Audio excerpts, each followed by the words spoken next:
Well, hello, and welcome to another one of my dental business transaction podcasts. And today I have huge pleasure in introducing Rajiv Lakhani.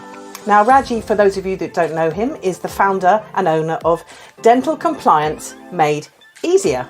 And I have to say, it's a great name for a company, Rajiv. It does what it says on the tin, doesn't it, really? Welcome. Thank you, Lily, and thanks for the introduction. As you mentioned, I'm Rajiv Lakhani. I'm founder of Dental Compliance Made Easier. Essentially, what we do is we provide advice and guidance on all CQC compliance matters and support many practices across the UK in ensuring compliance in all types of regulations. And we developed a digital platform to support practices manage compliance because we all know paperwork can be a burden for practices. And hopefully we're supporting them through a kind of an automated system. So it's the compliance that we provide support with, and we're also specialist advisors to new buyers and sellers on all matters relating to CQC registrations. And more recently, we are also kind of setting up support for squat practices, because that is a popular theme amongst associates at the moment, setting up brand new squat practices. So that's a bit about Dental Compliance Made Easier and myself. Cool. Well, look, before we start to ask you a few questions, just tell me a little bit about how on earth did you get into this? A little bit about your background and what led you to starting up Dental Compliance Made Easier. Gosh, that's a really good question, actually. And so, how did I get into dental practices and dentistry in general? It is strange, really. So after graduating from university with a degree in management, I landed a job in medicines management, which is a pharmaceutical area, and I work for Leicestershire Partnership Trusts, and working with pharmacy advisors in key projects. I was then offered the opportunity to interview for a role as pharmacy's contracts advisor. I went for the interview. Sadly, I didn't get the role because they felt I didn't have the experience for the role. A few days later, I got a call from the director of primary care to say that we've got the exact same role, but in dental.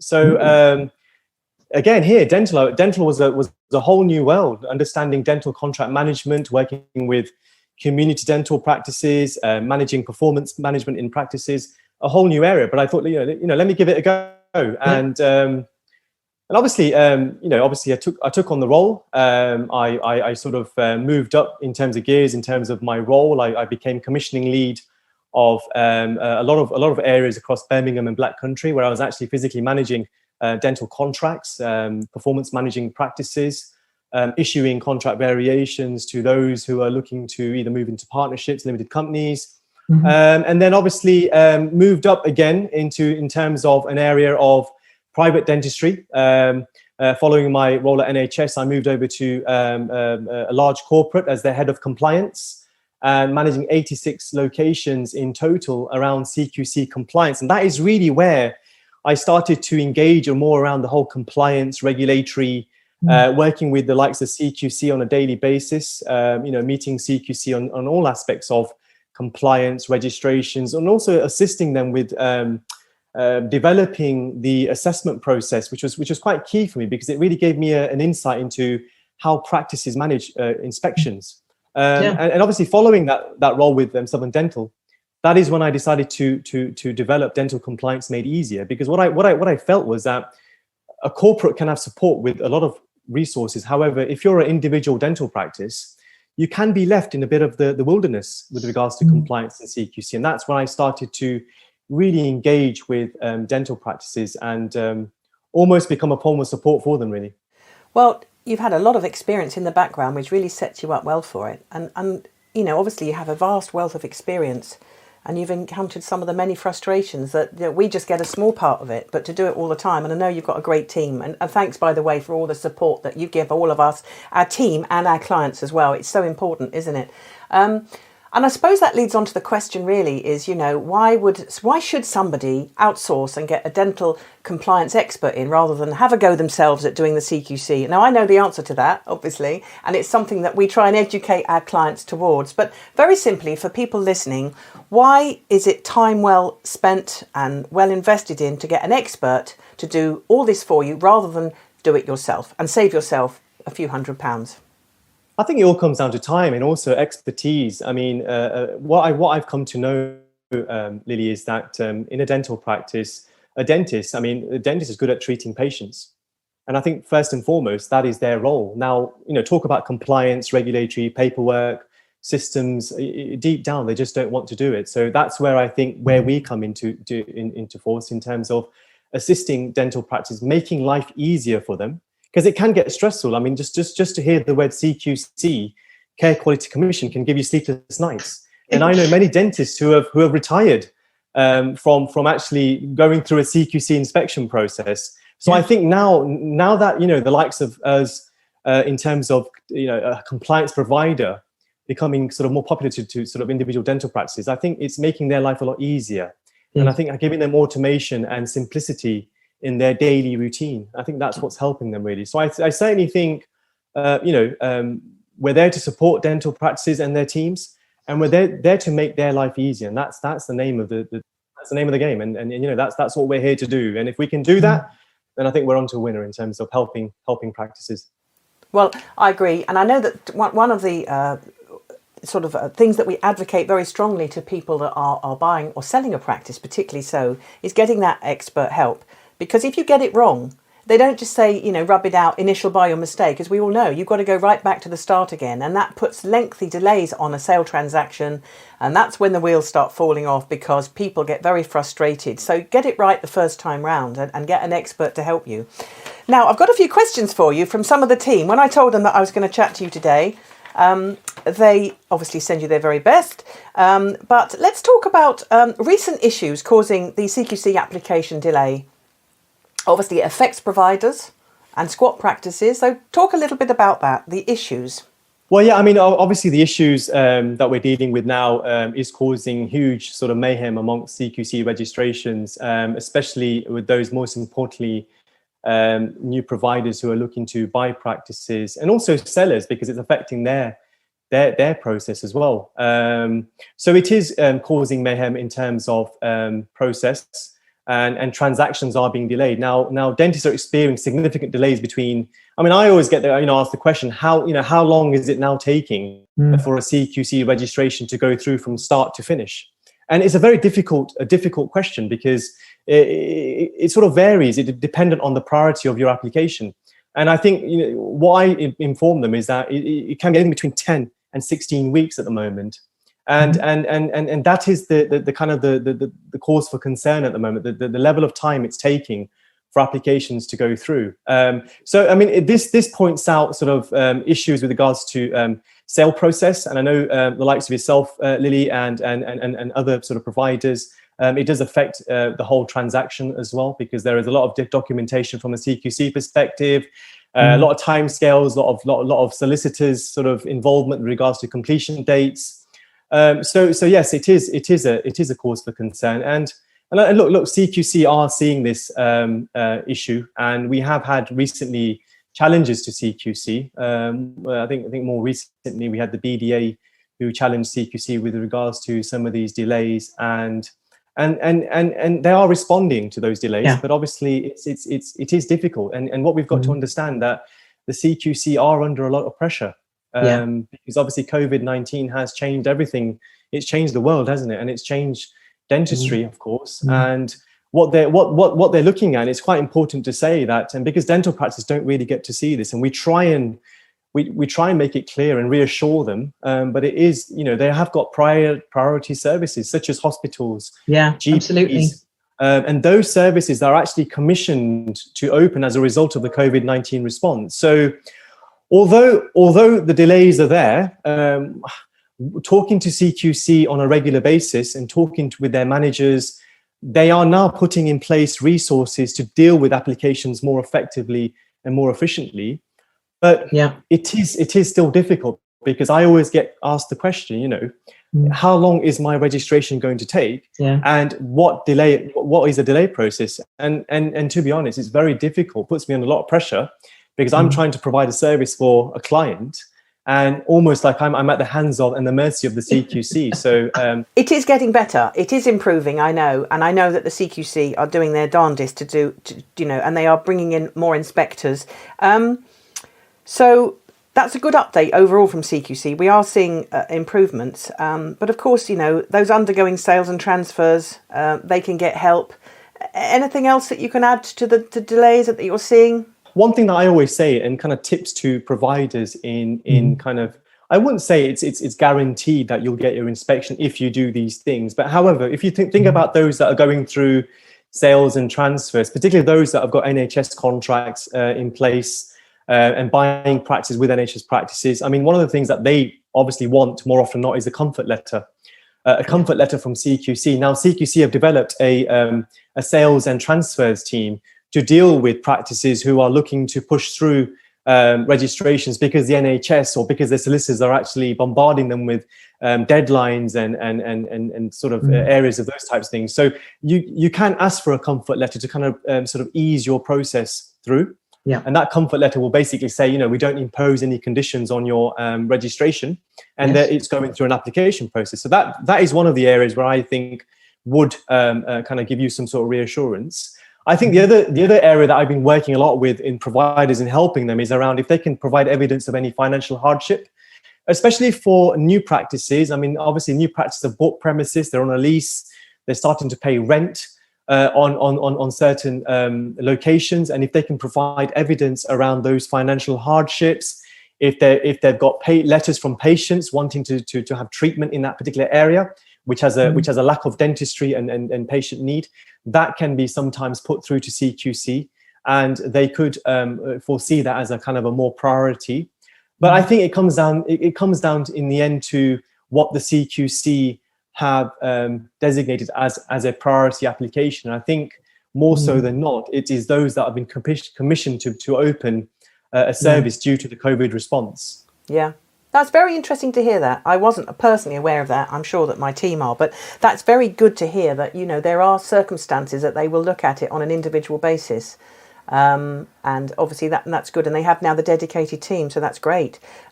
What advice would you give somebody that's thinking of selling? Perhaps let's start going really early back. So somebody's thinking of selling, but maybe not for 2 or 3 years.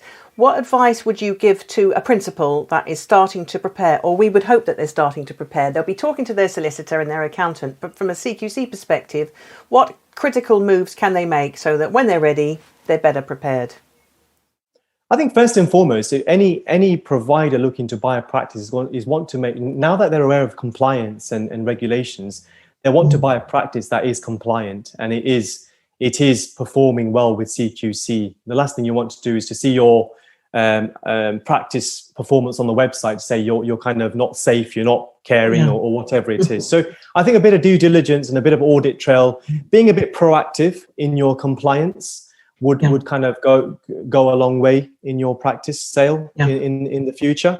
And that's where we've been trying to educate. And that's the whole reason we set up, really. We're not just there to support practices who have inspections. We're also there to help practices perform better in the continuation of their dental practice. So I think that is a key area, Lily, in making sure that the practice is compliant. That's good, and as the title of your company says, it's dental compliance made easy. But so you're right. So people shouldn't think that they only come to you when they want you to submit their application. They can come in at any point and get your support and your help to make sure that everything is shipshape and as it should be. Because ultimately, when that day comes, and they may not be thinking of selling for some considerable time, but it's important that they get that in place. And I'm assuming that once they reach out to you, there is an information pack and you talk them through it and that you work with them to go through this. Is it an ongoing service that you support like this, Rajiv? Or do you work with them for a brief period of time, then go back and inspect and report? How does it work if you... So it certainly is an ongoing process. So we have a kind of a model where we provide support throughout their sort of continuation of their membership. We have a membership program, and we provide them with a digital platform that kind of continues and maintains their compliance. And I think the key thing is providing them with up-to-date information. So when they do come to an inspection, they've got the up-to-date policies in place, they've got the up-to-date CPD requirements, they understand all the HR implications. So it's an ongoing supportive measure that they've got with us, and pretty much, if we do provide support to them on a CQC registration basis, 9 times out of 10, what we're looking to do there is to try to build a kind of rapport with them, and to ensure that we can build some sort of long-term relationship with that practice. Because in the end, every new provider is going to need some form of compliance, unless they've got a kind of an interest in compliance. And look, we don't mind educating practices who like to do applications. We don't only do applications for them, but we also guide them if they've got any help, if they want any advice. That's what we're here for. It's not just about, oh, here you go, become a member. It's about educating them, first of all, as to what it takes to become a compliant practice. I think it sounds like a marvellous service that you give, actually, because it gives great comfort, and there's that security of that your business is efficiently run. And I think that's an interesting point for a lot of people that don't think of it like that. They just think that you're the sort of last stop, oh yes, get the CQC guy in, So that's good to know about the service that you give. It's ongoing. And of course, as you mentioned, everything changes and you can keep them updated with the latest legislation. Just going back to, obviously, with the COVID, any additional regulatory requirements been brought in as a result of COVID? Has it been quite heavy, the changes? I think certainly from a CQC perspective, I mean, they've had to change their strategy in inspections. And I think previously where you were seeing pre-COVID, there were a lot of inspections being done at the practice and physically coming to your practice, assessing your clinical areas, assessing your policies. I think one benefit of COVID, if I can say one benefit of it, is that this virtual way of working, and I think even CQC now are doing virtual inspections because they just feel they haven't got the resource. And also the safety aspect of going into a practice now is not as seen as strong as before. So I think CQC have introduced video phone calls with practices to support them during the pandemic. And they do say it's a supportive call just to make sure that during the pandemic, have you been able to cope with the demands? Have you got your sort of COVID protocols in place? And also, how are you working with your staff? Because not only from a patient's perspective, I mean, staff have had to go through some sort of trauma in terms of being on furlough, not being able to work for some staff. I mean, I don't know about you, Lily, but, I think it certainly changed my sort of mentality of working in terms of COVID. So I think there's been some changes from a CQC perspective, which I think is here to stay. And what I can see from what I've seen of the new strategy from CQC is that they're going to continue with the more virtual type inspections. However, they will be visiting those practices which have cause for concerns, and those that have been reported either through complaints or any whistleblowing, that type of thing, really. So overall, really, as you say, it's if any good has come out of this, it has changed for the better the ways of working, and it's enabling them to get through a lot more practices as well. So overall, I think it's a much smarter way of working, isn't it? Definitely what I've noticed, and I've also noticed the mindset of associates now. Associates who were previously pondering in buying practices, I think they've now kind of almost seen it was that COVID has happened. It's given them a bit more urge to actually take a chance, and I think that's why we've seen an increase in practice purchases, and also an increase in CQC registrations. Absolutely. Well, I can mirror that, of course. Yeah, it's true. So overall do's and don'ts for the CQC process. I mean, obviously there's an awful lot that has to be done, and I'll touch upon that in a moment. But overall, what are the key do's and don'ts for people when they're tackling the CQC applications? What are you seeing as typical culprits for causing massive delays or errors? Schoolboy errors. Schoolboy errors, yeah. And this is one of the things. I mean, I did a webinar a few months back and covered this area in do's and don'ts on a startup for dentist group. And one of the things I did mention was around your countersigned DBS check, the CQC countersigned DBS check, and I think this is where practices tend to find a lot of delays because for one, it does take up to between 2 and 4 weeks potentially to get a DBS check, and the last thing you want is when you get the DBS check, it's either in the wrong format or you've put the wrong date in there, or you've put the wrong surname, or it hasn't got your accurate information, and then you've got to do it all over again, and that delays your application by another 4 weeks. So I think it's very important to make sure that your DBS check is countersigned by CQC, and then it is within 12 months of making your application. One of the other areas of the DBS check is that a lot of practices just tend to put down working with adults on their DBS check. But I think what's important is that whether you're a practice that only sees adult patients, you're going to come across children as well. So it's important to have working with adults and children, because the CQC will always see that as a kind of a wrongful information, and they'll ask you to do it again. So I think the CQC countersign DBS check is one area where I always feel, whether it's very early on, whether it's a process where you speak to your, when you get a buyer and you say, look, you've got to do the DBS check, you've got to have these areas covered. So I think DBS check is an important one. And also I think the other one is making sure that you understand what entity you're applying as, because this is, again, a very crucial area. And sometimes you think you're a sole trader, you think you're a partnership, and you think you're a limited company, but actually you speak to your accountant and say, well, why haven't you applied as a limited company? So I think making sure you understand what entity your application is going to be, that is very crucial early on. So that is important. And I think the other areas that you've talked about, Lily, is accurate information.